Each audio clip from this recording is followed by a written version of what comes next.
Ủa anh bên luôn kháng áp select đao ở này hột ban bằng rồi. Cái xa giờ nó còn xa sơ lỗ đây này. Ôn mùi. Ôn màn rồi. Sôn sẽ đuôn. Ok. Nhưng sôi tập mây cái lỗ ba này. Quá. នេះគឺជាសកម្មភាពការពីថ្ងៃមុនដែលពួកខ្ញុំបានទៅរ៉ាន់វិទ្យាបាទគឺរត់ពីភ្នំពេញទៅបាទចឹងបន្តមកទៀតថ្ងៃ25នៅកំពង់ធំនិងថ្ងៃ30នៅខេត្តសៀមរាប Good morning plan 4 គីឡូ 4 គីឡូ ប៉ុន្តែនិយាយទៅយើង plan 4 គីឡូយើងដឹងតែនៅក្រុមហ្នឹងហើយចឹងយើង plan វាហើយតែ2គីឡូដឹង1គីឡូឯងបើយល់អត់ បងរត់ច្រើនយើង900ជំនាញខ្ញុំមកឃើញម្នាក់ទៀតដែលរត់ដល់សៀមរាបដែរបាទអ៊ំឡោះហេតុអីបានតាំងចិត្តរត់ដល់សៀមរាប និយាយទៅខ្ញុំចង់បរិច្ចាគកម្លាំងយើងជារបស់ខ្ញុំហ្នឹងគឺទៅដល់កុមារកម្ពុជាដែលគាត់កំពុងតែរងគ្រោះនៅជំងឺមួយចំនួនផងដែរបាទ Ủa anh bên luôn kháng áp select đao ở này hột ban bằng rồi. Cái xa giờ nó còn xa sơ lỗ đây này.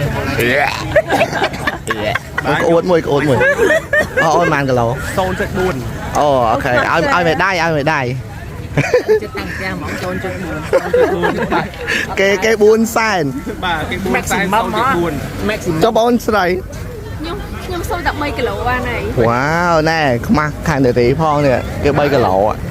ចឹងសម្រាប់អ្នកស៊ីមៀបអាចធៀមខ្លួនបានរត់ជាមួយពួកគាត់ហ្នឹងហើយចឹងយើងនឹងមាន influencer content creator artist ក៏ដូចជាសាយផ្ទាល់នឹងរត់នៅថ្ងៃទី30នៅខេត្តសៀមរាបព័ត៌មានលម្អិតអ្នកនរគ្នាអាចមើលបាននៅ page រ៉ាន់វិស័យឬក៏សាយផ្ទាល់តែម្ដងបាទយើងចុចដល់គោលដៅវគ្គ1បាទចំនួន50គីឡូហ៎3គីឡូចំនួន3000ជំនាញនោះ 3000អី3000ជំនាញ បានរៀងច្រើនតិច វាស្មើ3គីឡូ បាទ3គីឡូ មានអ្នកចូលចាំអបអសាតយើងចឹងក្រៅពីចូលរួមរត់លើកទឹកចិត្តពួកគាត់ហើយអ្នកនរគ្នាក៏អាចចូលរួមបរិច្ចាគទៅកាន់ពេទ្យកុមារអង្គរតាមរយៈ ABA មួយនេះអ្នកនរគ្នាគាត់រត់បលិកាមានអារម្មណ៍មិនដែរមានអារម្មណ៍មិនដែរ មានអារម្មណ៍សប្បាយរំភើបមែនតើថ្ងៃនេះគឺមានមិត្តភ័ក្តិសិល្បករ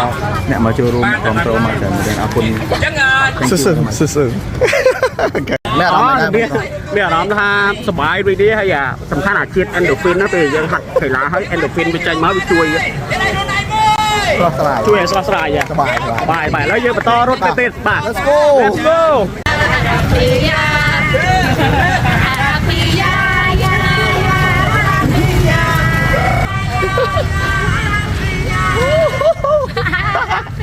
ចឹងក៏សង្ឃឹមថាអ្នកនរគ្នានឹងចូលរួមទាំងអស់គ្នាទាំងការរត់លើកទឹកចិត្តក៏ដូចជាបរិច្ចាគទៅកាន់ពេទ្យកុមារអង្គរផងដែរ